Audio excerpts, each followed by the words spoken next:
Welcome back to the shop, everybody. Over the last couple evenings, I've been prepping for my next big project. However, last night I was getting in a hurry and wasn't paying attention, and I accidentally knocked one of my small Noga arms onto the floor. And it looks like it hit adjuster first, this little adjuster knob here, which is actually, if you see this as the head here, normally this mounts through here, and this just tightens it down so that you can position your dial indicator or whatever else you're holding as you see fit.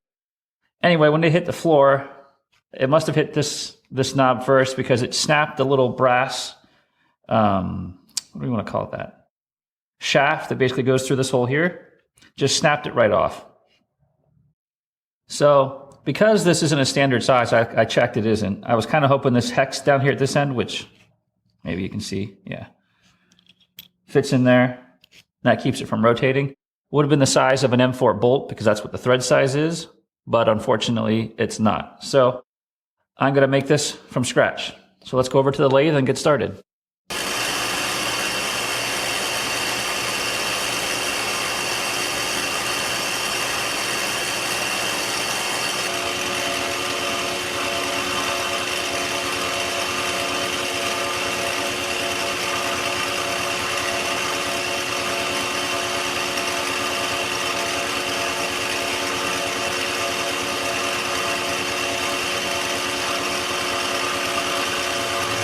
Now, since I don't have a regular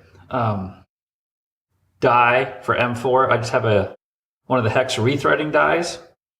I'm going to have to make do, and I don't have a really good way of holding this. So what I plan on doing is, well, getting it lined up. And I'm just going to bring it up, my regular die head, just bring it up enough to square it. And then I'm just going to turn it with a wrench, like so.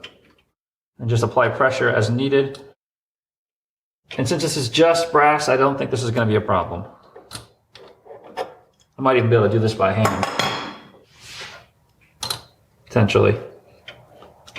Let's see if I can do this by hand, if I can get it started. Yeah. Yeah, that's already started by hand, so I can just do the rest with the wrench.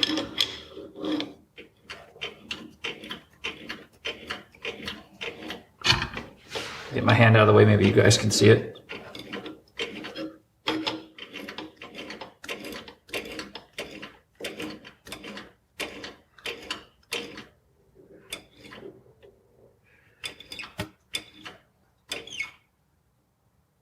Just about far enough. Now, since this is tapered, it won't thread as far as I would like. But again, since this is just brass, I can kind of cheat because I don't really care about this die that's been in my box probably for a decade. I can take the die off, turn it around, and run it in reverse, which will get me a little bit closer to the shoulder. So the next step here is to, well, get a little more stick out, and then part this off, and then head over to the mill.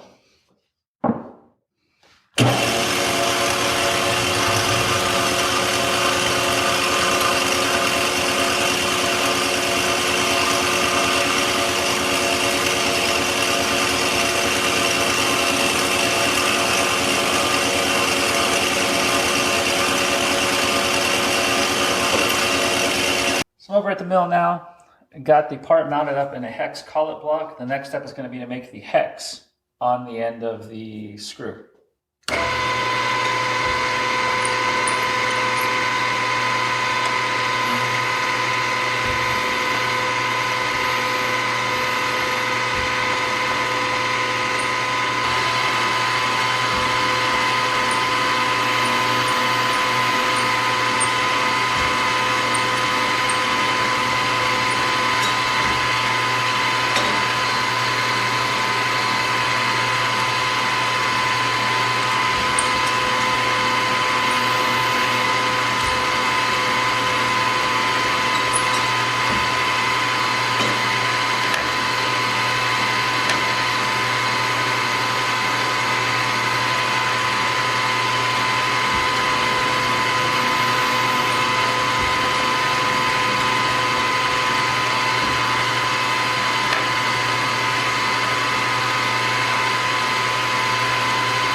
That's it for milling the hex. Let me take this over to the lathe now, and we'll bring it down to length. Okay, as you can see here, I went over to the lathe off camera, and I shortened the size of the head, and then I put a nice chamfer on it just for decorative purposes.